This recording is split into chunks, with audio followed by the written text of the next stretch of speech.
Bapak Ibu sudah berkati oleh Tuhan, selamat datang dalam rumah Tuhan pada pagi hari ini. Kita patut bersyukur kepada Tuhan karena Tuhan masih beri kita waktu yang baik dan kesempatan yang baik pada pagi hari ini untuk beribadah kepada Tuhan. Pagi hari ini kita akan memulaikan ibadah kita. Nanti dalam ibadah ini juga kita akan melaksanakan acara khusus atas dipanggilnya tindakan pemuliaan almarhum Bapak Heng. Nanti kita akan buat acara khusus setelah firman, maka ada acara khusus kita akan laksanakan untuk penyematan foto dan segera puji-pujian juga akan kita naikkan dalam acara khusus tersebut. Baik Bapak Ibu berkat oleh Tuhan, mari kita memulai ibadah kita. Sudah jam 6:15. Kita mulaikan dengan sebuah pujian, Kau Allah yang setia, Bapa yang mulia.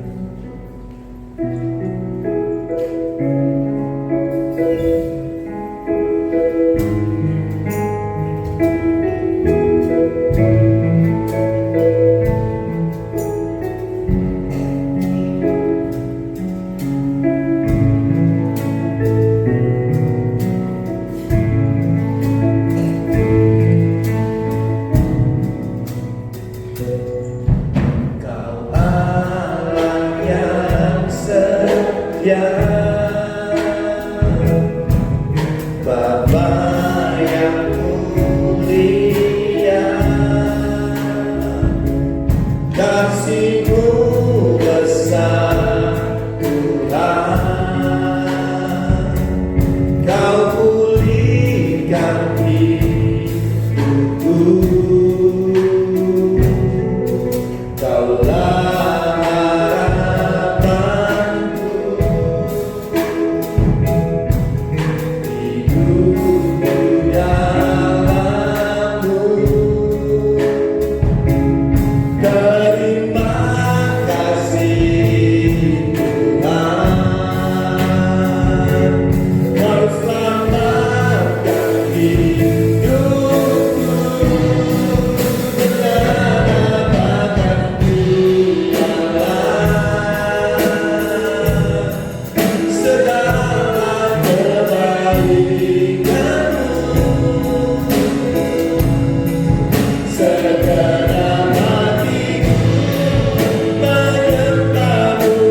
Selamat pagi Bapak Ibu Saudara yang diberkati oleh Tuhan. Kita akan memuji Tuhan dengan nyanyian nomor 31 ayat pertama, ketiga, dan keempat. Kenalkah engkau nama yang terindah?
untuk mendapat juru selamat Yesus yang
mengaruniakan padaku kebebasan yang sungguh. Kita berdoa. Bapa di dalam surga, kami datang kepadamu Tuhan, membawa seluruh kehidupan kami untuk kembali diberkati oleh Tuhan, dan juga kami membawa persembahan-persembahan kami sebagai ucapan syukur kami Tuhan, karena Engkau telah memelihara lagi kami sepanjang minggu ini. Terima kasih karena Tuhan telah menolong kami sepanjang minggu yang sudah kami lalui. Kami boleh bekerja, berusaha, walaupun Tuhan dalam keadaan dan suasana yang kurang baik pada saat ini Tuhan, karena tersebarnya virus-virus. Tuhan Yesus, kami bersyukur karena perlindungan Tuhan atas hidup kami. Kami bersyukur untuk semua pengaturan Tuhan atas kehidupan kami. Kami tahu Tuhan semua baik Tuhan mengatur hidup ini. Bapa di sorga, hamba serahkan semua jemaat-jemaat Tuhan. Tuhan berkati lagi mereka hari ini Bapa. Biarlah waktu mereka ada di rumah, mereka juga beribadah kepada Tuhan. Kami yang ada di tempat ini pun kami beribadah kepada Tuhan. Kami percaya Tuhan Kau beri kami kesempatan di hari perhentian-Mu. Biarlah kami mau datang mempergunakan waktu kami dengan baik, karena waktu ini tidak pernah kembali, segera akan berlalu. Dan biarlah tiap-tiap di hari perhentian Tuhan, kami sungguh-sungguh mau datang menyembah Tuhan dan mempergunakan waktu itu. Karena Tuhan telah memberi kami 6 hari lamanya bekerja berusaha. Biarlah Tuhan kami khususkan pada hari perhentian-Mu untuk kami ada dalam hadirat Tuhan. Bapa di sorga, kami juga berdoa Tuhan untuk keluarga kami yang sedang berduka cita Bapa, Ibu Heng. Tuhan Yesus, terima kasih Bapa, pertolongan-Mu Kau kuatkan dia sampai hari ini. Yang kami tahu Tuhan tidak mudah ditinggalkan oleh orang yang kami kasihi, oleh suami yang kekasih. Namun Tuhan, semua adalah pengaturan Tuhan. Dia adalah milik-Mu Bapa, maka Engkau panggil pulang untuk tinggal di rumah di mana Tuhan telah sediakan di sorga yang kekal. Dan kami dukung dalam doa bagi tante, Tuhan berkati dia bersama anak-anak, anak mantu, cucu. Mereka semua Tuhan dalam kesedihan karena begitu cepatnya bagi ayah, suami, opah mereka dipanggil oleh Tuhan. Namun Tuhan, kami tahu dia telah ada bersama-sama dengan Engkau di sorga. Oleh sebab itu Bapa, kami berdoa Tuhan, biarlah kekuatan untuk tante untuk menjalani hari-hari ke depan Bapa, yang kami tahu Tuhan tidak mudah. 5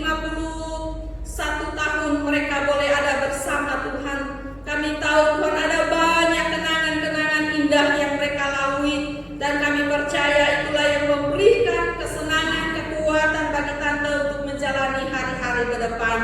Engkau sehat kuatkan Tante Bapak bersama anak-anak, anak mantu dan cucu, supaya mereka bersama-sama menjalani kehidupan ini sepeninggalan ayah yang kekasih, sepeninggalan suami, opa yang kekasih Bapak. Bapak di surga, kami pun semua keluarga besar di Koros 2 ini turut berduka cita untuk dipanggilnya hamba Tuhan, anak Tuhan, prajurit Tuhan yang setia. Kiranya Bapak kami semua pun boleh senantiasa hidup tetap setia di dalam Tuhan, sebagaimana teman sahabat kami prajurit yang telah mendahului kami Bapak. Oleh sebab itu Bapak, Engkau berkatilah kami semua, sehingga kami tetap terus memandang kepada Tuhan yang menyelamatkan kehidupan kami Bapak. Bapak di sorga, jika sebentar akan dilaksanakan acara khusus, biarlah Tuhan juga hadir memberkati kami semua untuk kembali melihat bahwa kehidupan kami di dunia ini sementara. Oleh sebab itu Bapak, biarlah waktu-waktu yang Tuhan berikan kami boleh mempergunakan dengan baik. Bapak di surga, pada saat ini juga kami siapkan hati kami untuk mendengar firman Tuhan. Engkau pun memberkati dan mengurapi hamba-Mu, supaya kami boleh dituntun oleh Roh Tuhan mendengar firman dan kami dapat melakukan di dalam kehidupan kami.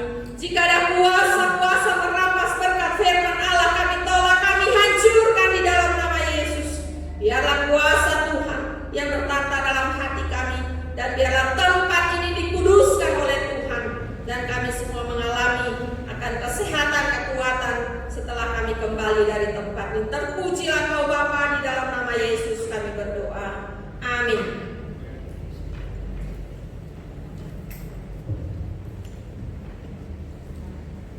Baik, Bapak Ibu sudah diberkati oleh Tuhan. Mari kita buka Alkitab kita. Hari ini kita mau belajar dari Injil Yohanes, pasalnya yang kedua, ayat yang pertama hingga yang ke-11. Injil Yohanes pasalnya yang kedua, ayatnya yang pertama hingga ayatnya yang ke-11. Dikatakan demikian oleh bagian firman Tuhan kepada kita. Pada hari ketiga ada perkawinan di Kana yang di Galilea, dan ibu Yesus ada di situ. Yesus dan murid-muridnya diundang juga ke perkawinan itu. Ketika mereka kekurangan anggur, ibu Yesus berkata kepadanya, mereka kehabisan anggur. Kata Yesus kepadanya, mau apakah engkau daripada ibu saatku belum tiba? Tetapi ibu Yesus berkata kepada pelayan-pelayan, apa yang dikatakan kepadamu, buatlah itu. Di situ ada 6 tempayan yang disediakan untuk membasuh menurut adat orang Yahudi, masing-masing isinya 2-3 buyut. Yesus berkata kepada pelayan-pelayan itu, isilah tempayan itu penuh dengan air, dan mereka pun mengisinya sampai penuh. Lalu kata Yesus kepada mereka, sekarang cedoklah dan bawalah kepada pemilik pesta. Lalu mereka pun membawanya. Setelah pemilik pesta itu mengecap air yang telah menjadi anggur itu, dan ia tidak tahu dari mana datangnya.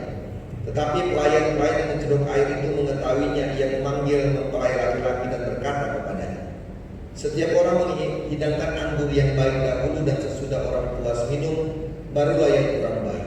Akan tetapi engkau menyimpan anggur yang baik sampai sekarang. Hal itu dibuat Yesus di Kana yang di Galilea sebagai yang pertama dari tanda-tandanya, dan dengan itu ia telah menyatakan kemuliaannya, dan murid-muridnya percaya kepadanya. Tuhan berkati kita saudara-saudara sekalian lewat pembacaan firman Tuhan. Mari kita siapkan hati kita untuk mendengarkan bagian firman Tuhan pada pagi hari ini. Yang hari ini kita akan belajar dari sebuah tema, Way Out. Ada sebuah pujian yang mengatakan, hanya Engkau juru selamat.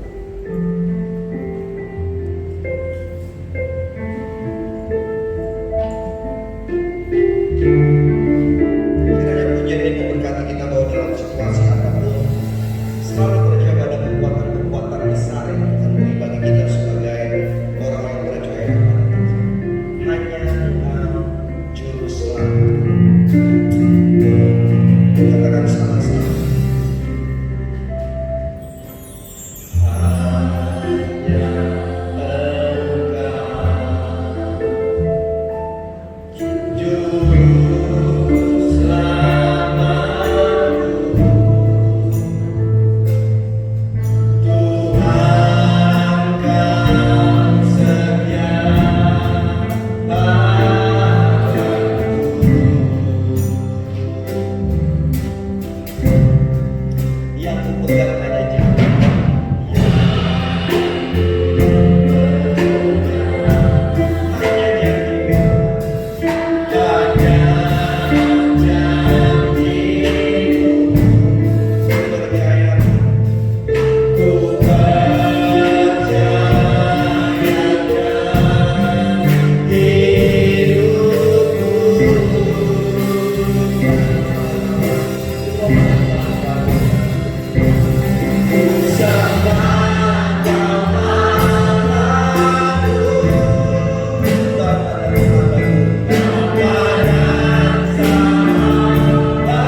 kedua ayat yang pertama yang ke-11.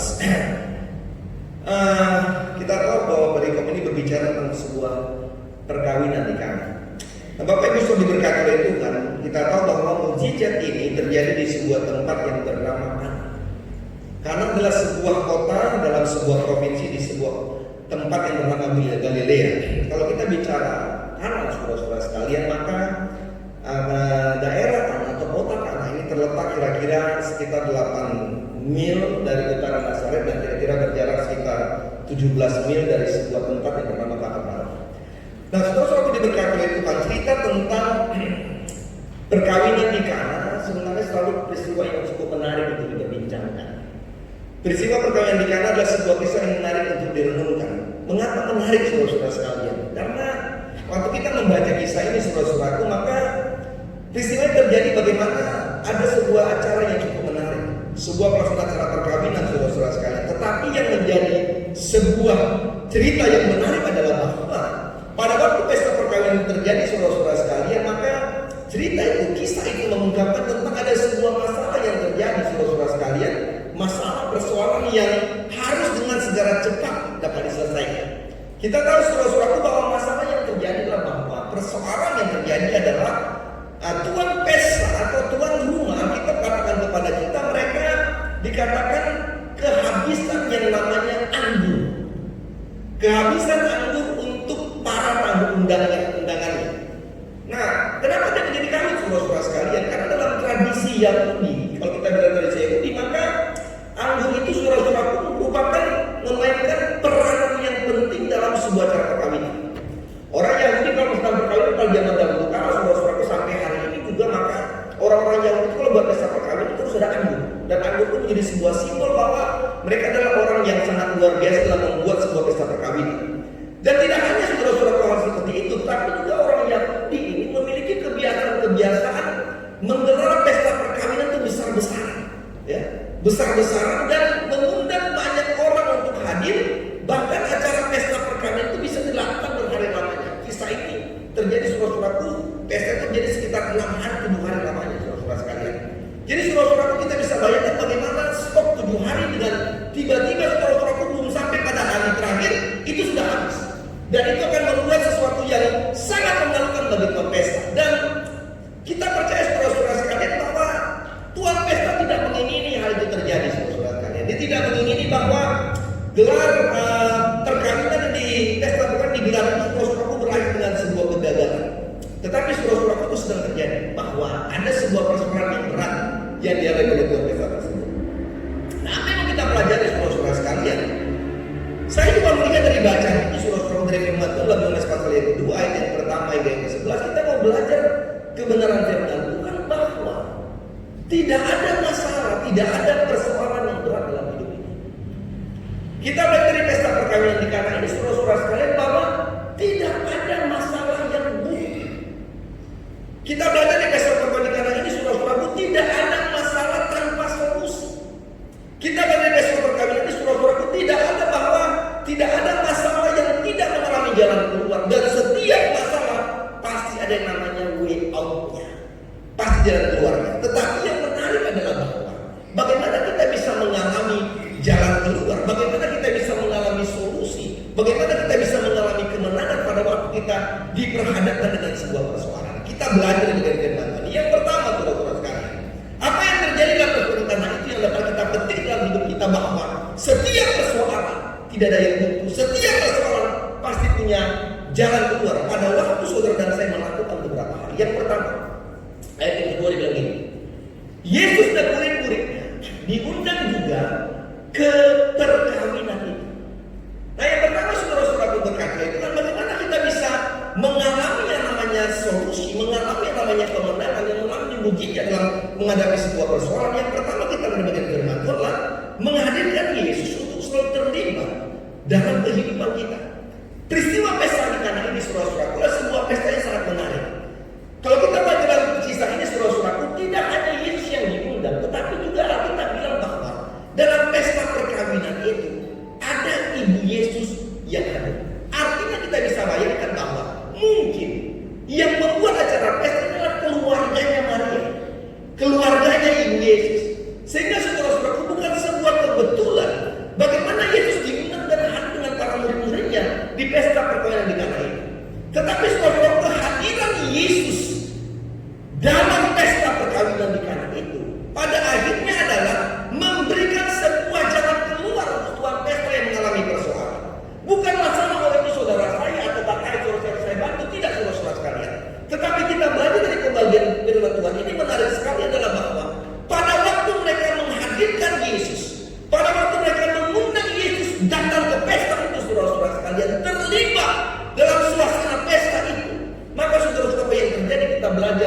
bagaimana masalah dan persoalan itu bisa terselesaikan. Nah, kita belajar yang pertama, saudara-saudara sekalian. Kita harus akui terkadang kita lupa untuk menghadirkan Yesus. Terkadang kita lupa menghadirkan Yesus terlibat dengan kehidupan kita. Seolah-olah kita merasa bahwa kita mampu menjalani hidup ini tanpa Yesus. Seolah kita mampu menghadapi semua persoalan hidup ini tanpa perlu Tuhan dalam hidup kita. Sehingga ini terjadi saudara-saudaraku bahwa pada waktu kita mulai terbentur dengan masalah, pada waktu kita mulai diperhadapkan dengan sebuah duka cita, sebuah persoalan, sebuah pergumulan yang berat saudara-saudara sekalian, kita mulai tenggelam, kita mulai jatuh, kita mulai katakan dia bisa apa-apa. Mengapa Yesus, mengapa Tuhan, mengapa begini? Saudara-saudaraku diberkati oleh Tuhan, aku mau kita pelajari bahwa mari kita belajar bahwa hari-hari yang kita jalani hari ini bukan hari yang mudah bagi kita. Kita tahu saudara-saudaraku bahwa peristiwa virus corona yang terjadi di negara ini, bahkan di daerah kita saudara-saudaraku, kadang-kadang membuat kita takut. Trennya nggak turun, tapi trennya kadang-kadang semakin meningkat. Kenapa Tuhan? Bukankah banyak orang-orang berdoa di kota ini?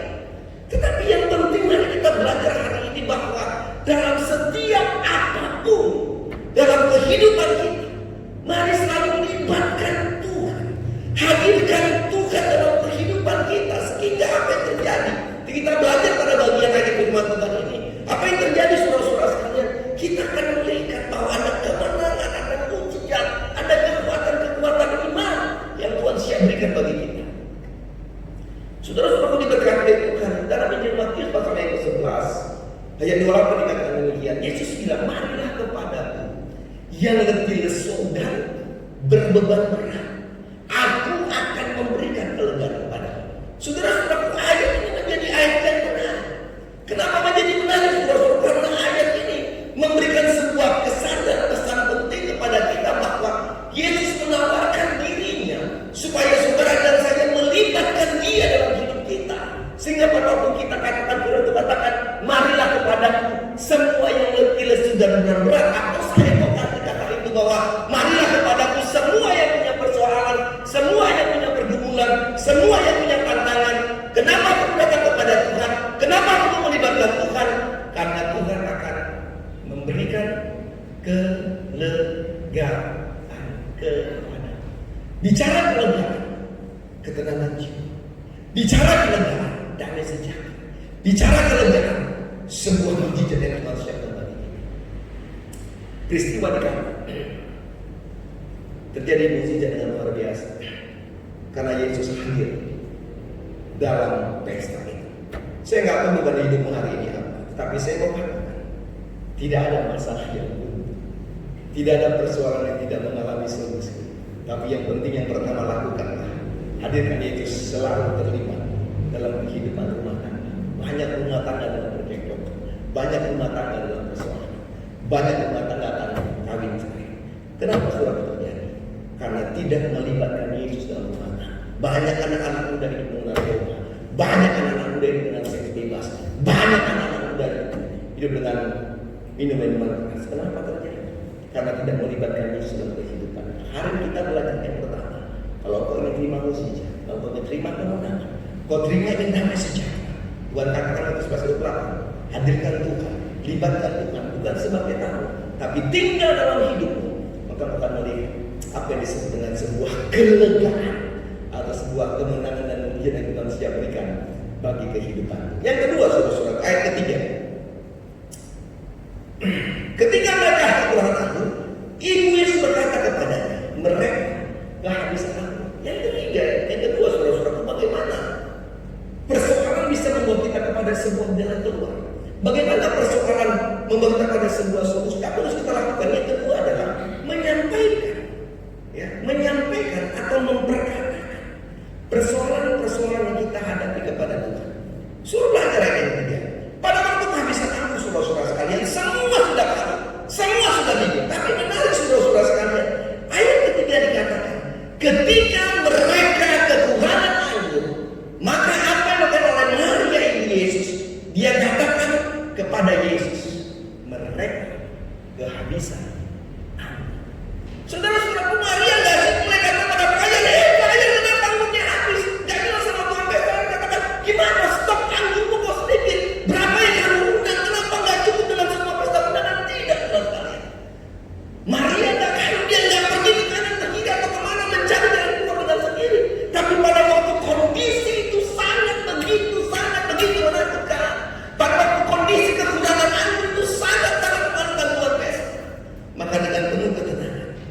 Ibu Yesus datang kepadanya dan menyampaikan masalah itu, menyampaikan persoalan itu kepada Yesus. Katakan, mereka kehabisan. Saudara-saudaraku diberkati oleh Tuhan, apa yang mau kita pelajari? Kita harus aktif berjalan. Yang dalam kehidupan kita adalah pada saat kita diperhadapkan dengan persoalan-persoalan hidup kita, kita terkadang lupa, bahkan kita tidak mau tahu datang kepada Tuhan. Pada waktu kita menghadapi persoalan, maka yang terjadi pertama kita lakukan lakukan. Kita mulai marah, menyalahkan Tuhan. Kenapa Tuhan begini? Kenapa Tuhan begini? Kenapa begini? Mulai ngomong ke sana, cari ke sini, cari ke sana, ngomong ke mana-mana. Kita lupa datang kepada juru selamat. Hanya Engkau juru selamat. Menyampaikan persoalan-persoalan itu kepada Tuhan. Menyampaikan pergumulan Tuhan itu yang terpenting, saudara-saudara sekalian. Ibu Yesus katakan tadi bahwa dia perlu datang kepada Yesus. Dia datang kepada Tuhan untuk membilang, Tuhan, anakku Yesus mereka kehabisan anggur. Karena Maria tahu pada waktu dia sampaikan kepada Yesus, maka semuanya bisa diselesaikan oleh Tuhan. Berapa banyak saudara saya menyampaikan persoalan kepada Yesus? Berapa banyak saudara bilang, Tuhan, saya sedang punya persoalan. Tuhan, saya sedang mengalami sakit penyakit. Tuhan, dokter katakan saya tidak bisa sembuh. Berapa banyak kita mulai sampaikan dan ceritakan kepada Tuhan pergumulan kita. Tapi yang terjadi kita cuma bilang, oh, saya bisa, oh, saya kuat, oh, saya mampu, oh, gampang, saya pintar, oh, saya tahu bagaimana cara mengatasi ini, saya tahu bagaimana cara mengatasi ini. Sudah diberkati oleh Tuhan. Kita belajar hari ini bahwa ada Yesus yang kau bisa sampaikan setiap hal dalam hidupmu kepadanya. Daud katakan dalam Mazmur 62, curahkanlah isi hatimu kepada Tuhan.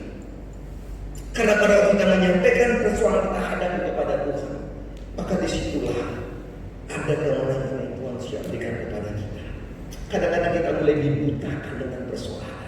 Pikiran kita mulai beramnesia dengan persoalan hidup. Telinga kita mulai dipulihkan atas persoalan masalah hidup. Waktu kita menghadapi persoalan kita mulai lupa. Mata kita tidak bisa melihat kekuasaan Tuhan.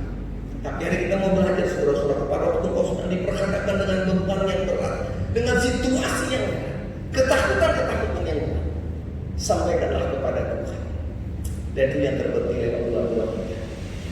Dan itu yang mau Tuhan inginkan dalam hidup kita, mencurahkan isi hati kita kepada Tuhan. Yang ketiga saudara-saudara, ayat 7 dan 8 yang bilang demikian kepada saudara-saudara sekalian. Yesus berkata kepada itu, isilah teman-teman itu dengan air, dan mereka mengisinya sampai penuh. Lalu kata Yesus kepada mereka, sekarang cedoklah dan bermintas, lalu mereka pun membawanya. Yang ketiga kita belajar bagaimana kita bisa mengalami sebuah kemenangan, mengalami sebuah dalam kehidupan kita.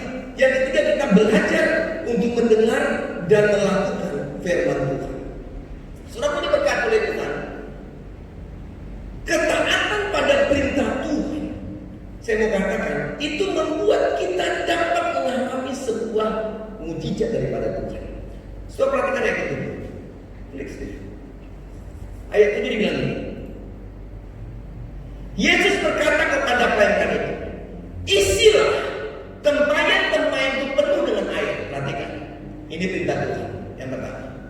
Lalu dilakukan oleh para pelayan itu, dan mereka pun mengisinya sampai penuh. Ayat 8, klik. Lalu Yesus berkata kepada mereka, perintah yang kedua, sekarang cedoklah dan bawalah kepada pemimpin pesta. Lakukan pelayan itu. Lalu mereka pun membawa. Artinya jelas, pada waktu Tuhan sampaikan perintah kepada para murid, kepada para pelayan, pada waktu sampaikan kepada pelayan, istilah tempayan itu dengan air, maka pelayan itu lakukan. Waktu Tuhan bilang cedoklah dan bawalah, maka pelayan itu lakukan. Artinya adalah bahwa mujizat itu terjadi saudara-saudara sekalian karena ada ketaatan daripada pelayan itu kepada perintah Tuhan. Ada ketaatan untuk melakukan perintah Tuhan, maka mujizat itu terjadi. Saudara bisa bayangkan kalau yang bilang, oh jangan, itu tadi kan tempat bagaimana mereka membasuh kaki, itu bukan cuci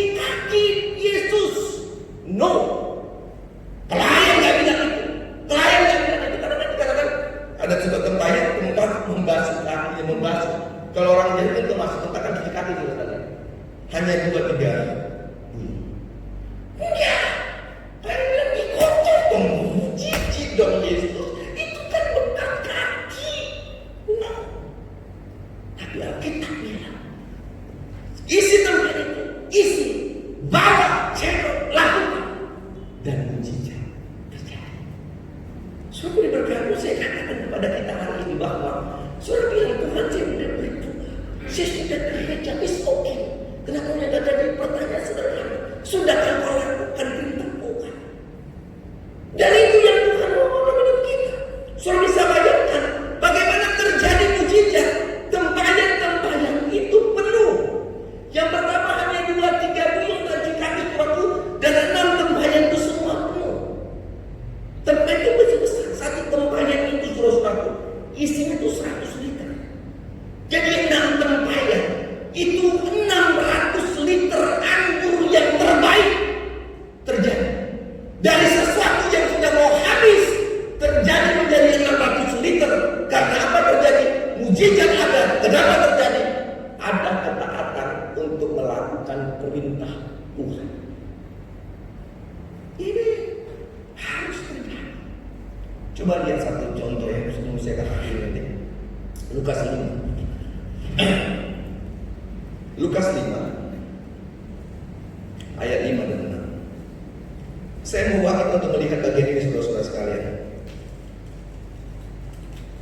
Dibilang ya, Simon menjawab, Guru, telah sepanjang malam kami bekerja keras dan kami tidak berada apa-apa. Ini sudah terjadi pada kami hari saudara sekalian. Sudah mau bilang siap nih, sudah kelar kisahnya. Tapi karena kau menyuruhnya, aku memberikan jalan. Ayat 5 dulu ya. Ayat 5 dulu. Saudara-saudara berkata, pada sepanjang malam itu para murid suruh coba menangkapnya. Ini Simon ini raja lautan saudara. Dia tahu menangkapkan hebat. Jalannya hebat. Dia tahu bagaimana melakukan itu. Tapi dia tidak dapat apa-apa. Sudah bekerja keras, tidak dapat apa-apa. Ya. Tetapi karena kau menyuruhnya, tapi karena perintah Tuhan, kata Simon, karena engkau Tuhan yang menyuruhnya, aku menebarkan jalan Tuhan. Ayat yang ke-6, taat pada perintah Tuhan, apa yang terjadi? Dan setelah mereka melakukannya, maka mereka menangkap sejumlah besar ikan sehingga jalan mereka mulai koyak. Dari yang gak bisa dapat apa-apa, gak dapat apa-apa sepanjang malam. Tapi Petrus bilang, karena engkau yang menyuruhnya, karena aku taat pada perintahmu dan menebarkan jalan melakukan perintahmu. Maka ayat 6 katakan, mereka menangkap sejumlah besar ikan sehingga jalan mereka itu koyak. Surah diberkati oleh Tuhan. Mujizat terjadi kalau engkau lakukan firman Tuhan. Mujizat terjadi waktu engkau taat pada perintah Tuhan. Dan itu yang Tuhan lakukan atas hidup kita. Surah diberkati oleh Tuhan. Mari kita belajar dari bagian firman Tuhan ini. Belajar untuk melihat bahwa mujizat itu terjadi sampai hari ini. Kita mau belajar bagaimana sesuatu yang begitu sulit pada hari-hari ini, keadaan kondisi ekonomi yang sulit. Saya tahu mudahnya saudaraku, banyak orang di PHK, nggak kerja dan sebagainya, sulit sekali. Tapi saya mau katakan hari ini, tetap lakukan perintah Tuhan, taat pada perintah Tuhan, dan kau akan lihat jalanmu akan banyak, lumbung-lumbungmu akan penuh, sehingga kau katakan Tuhan is okay, cukup Tuhan udah banyak kali berkat-Mu. Dan itu Tuhan siapkan kemenangan yang Tuhan beri bagi saudara dan saya. Kemenangan terjadi di sini. Ya kan pujian yang saudara-saudara sekalian. Saya tidak meneruskan lagi, dan saya cuma mau kita ajak lagi melihat sebuah mujizat yang Tuhan siapkan bagi kita. Saya mau ajak kita untuk punya waktu 2-3 menit mau berdoa hari ini kepada Tuhan. Kalau kau sedang punya persoalan, masalah yang berbeda seperti buat pesta ini, tapi kau sedang punya masalah yang berat, yang seolah-olah kau rasakan bahwa gak ada solusinya, gak ada jalan keluarnya. Tapi saya katakan sampai hari ini bahwa mujizat Tuhan terjadi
Jadi sekali lagi saudara-saudara sekalian, dan saya ingin berdoa, kalau boleh kemampuan untuk melakukan itu, mengikuti tahapan itu, lakukanlah cara engkau menghadap Tuhan hari ini. Katakan sama-sama, ku yakin, dan kita berdoa. Katakan, ku yakin kau hadir di sini. Ku yakin kau hadir di sini. Ku rasakan rasa yang tak terbatas. Ku yakin kau ada di sini. Kemenangan, terima urapan Tuhan, siapa hati berterima kasih, terima pujian itu kepada Tuhan. Kau hadir di sini, ku rasakan kemenangan Tuhan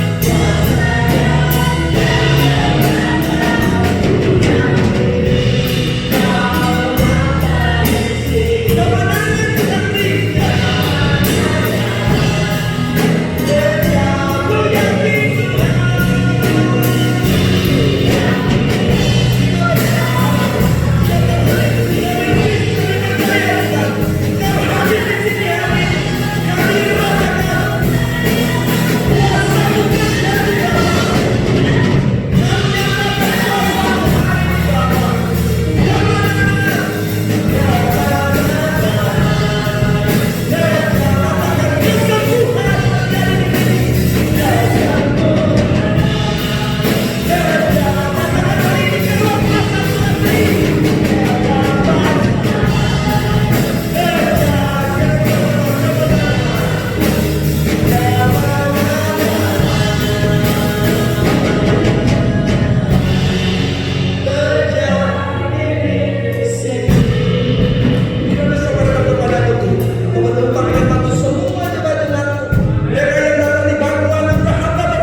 jawab semua itu dalam mujizat daripada Tuhan.